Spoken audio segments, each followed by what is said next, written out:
First, I have to say thank you for being part of my life. Yeah. Yeah. Great big old part. Yeah. For years, I thought I could hear very clearly. And can you hear all right in this room? so as I evolve and enjoy life more and understand contrast more, what I hear isn't as loud, it isn't as clear. What can I do to help center myself more so I can hear Source even more clearly? Well, you know, the more you acclimate, the more natural it feels. Sometimes you recall an earlier time when you weren't always tuned into it. So when you did tune in, it was almost startling for a minute. In fact, sometimes it was so startling you tuned out almost as soon as you tuned in. It was like sort of shocking. But the more you acclimate to it, the more it doesn't feel like something extraordinary is happening. The laws of the universe are not difficult to grasp. Now, we want to point out what you're doing right here, and everyone will sort of get it. It's easier for them to hear it even than for you to. But do you hear what you're focused on? What you're focused on is, I'm not hearing as clearly as I would like to. And so what's the stance of your vibration? Understood. And so even when you say it or notice it, there's this feeling that I'm blocking something. And you've learned enough from us and others and from life to know that a desire is one frequency and a belief is another. And if the belief about the desire isn't the same as the desire, then there's a sort of blocking going on. And so you set yourself up pretty good for this blockage. You said, through life, I could hear. And for a while, I could hear clearly. And now I'm not hearing as clearly. And we want to say, that's why. I didn't know how else to ask the question. So. It's the perfect way to ask the question. It's the way life causes you to ask the question. There's not anything inappropriate about your question. Your perfect question lets us offer you this perfect answer. And it ties into what we were talking about earlier. Observation is what sets the vibrational tone foremost. And so when you decide, I must not be hearing as clearly, first of all, you know, rather than using the word hearing, let's use the word focusing on the energy stream. Because we're not yelling in Esther's ear and then she's yelling it out to you. We're not whispering in her ear and she's yelling it out to you. We are offering our knowledge in the form of vibration that she is interpreting. So when you say hear, what you really mean is receive. And to receive, you know, from your electronics, your tuner has to be set to what you're reaching for. But the thing about this hearing from non-physical is that step one is, that's the question. Step two is, Source offers the answer. Step three is, you got to receive the answer. And so as you're standing there with the asking and with trying to hear the answer, sometimes your asking gets in the way of hearing the answer. Does that make sense? It's like you're so aware of what is, which just makes you ask so hard for what you really want, which causes Source energy to answer with great clarity and depth and breadth. But if you're all balled up in the question, you can't hear the answer. So you want to put some conscious separation between the asking and the receiving of the answer. So when you see the cooperative components start to unfold in front of you and you get excited about it, that little voice in my head starts to go, what's next? And how do you control that so you don't put the brakes on the process? Well, just pay attention to the way you're feeling. We're going to give you an example of this. You're really going to like this. It speaks exactly to where you are and what you're asking for, and so many others too. We're going to throw out some statements that we just want to settle in with you, sort of starting in a building process. So as you receive one, the next will be easier to hear, and the next and the next and so on. So you create your own reality and you offer a vibration that law of attraction responds to, and that's how you do it. And you've been doing it, and you've got a reality around you that you've already created. These are big words. You've got a reality around you that you've already created that's in the way of the one you are trying to create now, because it's full of things that you are observing, and it's full of things that you believe that are in the way of what you're now asking for. You kind of get that, don't you? I want it, but think about anyone that you've been trying to encourage in something, and as soon as you start being optimistic about their situation, they get really logical and argue for their limitations. And after a little while, you sort of want to give it up with them, because it's like, you've talked me into it, you can't do this.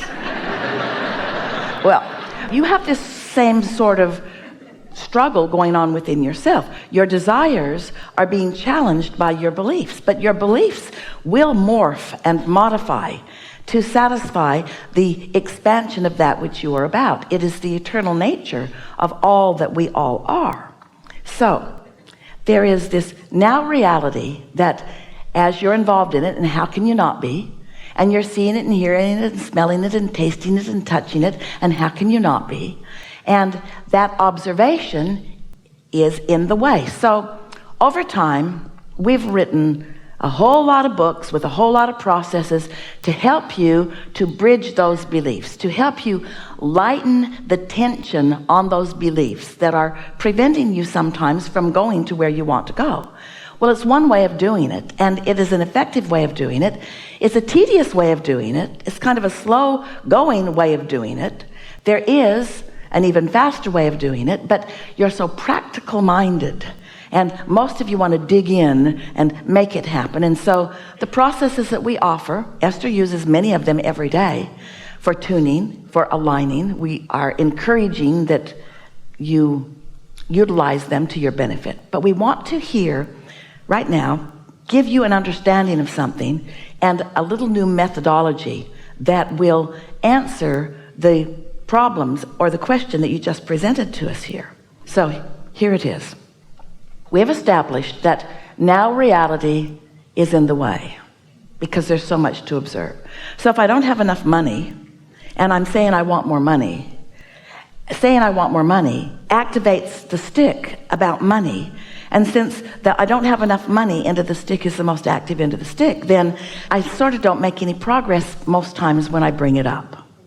So something is required to make it easier to activate the what I want end of the stick without activating the what I've got end of the stick or what I really don't want end of the stick. Because the stick is really two subjects, and you've practiced one end of it more than the other end of it, no matter what the subject is. So imagine that you have a pile of sticks, and one of them is about money, and one of them is about sexuality, and one of them is about lovers, one of them is about religion, every subject in the world. One of them is about how you want your house to look and what color of paint you even like. In other words, it's a big old pile of sticks. And there's the what I want end of the stick and the what I don't want end of the stick. And those ends of the stick are vibrational in nature. And the wanted end of the stick is a very different frequency than the what I don't want end of the stick. So you could, if you could catch it early before you're already on this end of the stick, you could take a subject that you feel mostly really good about, and you could focus on it, even daydream around it a little bit. And you could accomplish an activation of a vibration that puts you solidly on this end of the stick, which means, and this is what we want you to hear, now you have access to every stick in the pile from that end. It's so much easier to find any stick in the pile that feels good to you, path of least resistance good, and then to get to the solution of every problem in the world, or to the answer to every question in the world. So much easier to do it that way than to be on the other end of the stick and try to convince yourself that what you really want is the other end of that stick. Are you following? We want you to approach your stick pile. There's a contradiction in the words that we're going to offer to you here. Vibrationally rather than physically. And the stick pile itself is what we meant by the contradiction in that. We want you to be a vibrational seeker rather than a subject by subject seeker. In other words, we want you to care about your vibration. You see, if we can convince you that you care about your vibration, and we can get you to do some things that allow you to allow your vibration to rise, now you have access to everything that's in the vortex, and now the magical seeming unfolding of this phase of your life, meaning this minute and the next minute and the next minute, maybe a few hours of it, are going to unfold in a way that they often don't unfold. Haven't you noticed the better it gets, and the worse it gets, the worse it gets? Haven't you ever gotten off on a negative run where everything that happens goes wrong? You forget this, and you forget this, and you forget this, and then you stub your toe, and then this happens, and then this happens, and then you slam your hand in the door, and then this happens, and then this happens, and then you go to the doctor, and he cuts the wrong finger off. It's time for a nap to stop the moment. In other words, the better it gets, the better it gets, the better it gets, the better it gets, the better it gets. But the worse it gets, the worse it gets, the worse it gets, the worse it gets. Because law of attraction is always in action. Law of attraction is always responding to you. Now we're going to make some of those basic statements that we said we would make. One who's connected to the stream or to the source energy, or who is under the influence of source, is more powerful than millions who aren't. So there's so much power in the accomplishment of this. We're just wanting you to care about reaching for it. And the next thing that we want to say is that when you are creating your own reality, let's say it's a business enterprise that you're in the process of creating, or a relationship, or it's a project that is more confined, like the building of a building or anything. Almost 100% of it is created before you buy the land, before you buy the first wood or the first nail, before you meet the first person or hire the first employee. In other words, most of your creation is accomplished vibrationally before you even begin. And what happens with most people, we love you so much, is that you create it through this dream state, through life that has helped you to put it into this vortex. But when you get into that vibrational frequency, what's in there will occur. It will be revealed to you in the daydream that you are dreaming. Does that make sense to you? If you're in the vicinity of it, you'll start finding thoughts about it and feeling thoughts about it. And when you face reality, you begin a deconstructing of it. Now, those are not accurate words, because you can't deconstruct what's in your vortex. You can never let yourself live any of it. You can wait until you croak to even recognize the hugeness of it and the validity of it. But this will never be deconstructed, and your inner being and all of your inner being's buddies, all of us, are hanging out there witnessing the cooperative components being gathered. In other words, it's a big deal what's happening on your behalf. You have to find some way of being in the vibrational vicinity so that it can begin occurring to you, not just because that's how the manifestations happen, not just because that's how these thoughts turn to things, but because that's how you live happily ever after. That's the only way that you live happily ever after. You can't have allowed your life to build this vibrational reality, and you have allowed your life to build this vibrational reality, and be in any moment in time depriving yourself of it because you're focused in opposition to it. You can't be doing that and feel good at the same time. That always sucks. That always feels bad. It always feels like defeat or disappointment. It always feels like tension. But when you turn just the slightest in the direction of what you want, that's all it takes for positive emotion to replace negative emotion. Just be turned and facing in the direction of this, because the momentum of your attention in that direction will become greater and greater and greater until you will feel the power and the rhythm of it, and you will be in that place of receptive mode, that place of reception where you will understand that, where you will understand it, because words don't teach. It's life experience that teaches.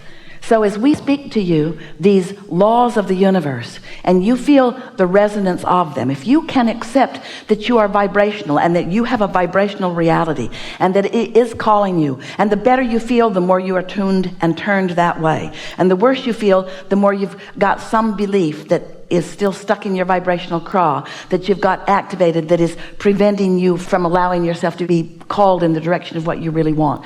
Once you consciously acknowledge this, and then you start living life and watching, what you begin to notice is there's an absolute, every single time, correlation between your mood and attitude and what is unfolding. It's either magical or not magical. And there's some stuff in between, but not really very much. You have strong emotions these days. You have tuned enough to who you are that when you're out of tune with who you are, you really feel it. People say to us, is it normal for all hell to break loose in my life once I begin playing with you? And we say, sort of, kind of. Because you activate the wholeness of who you are, which makes it less tolerable to be in a vibrational frequency that is not who you really are.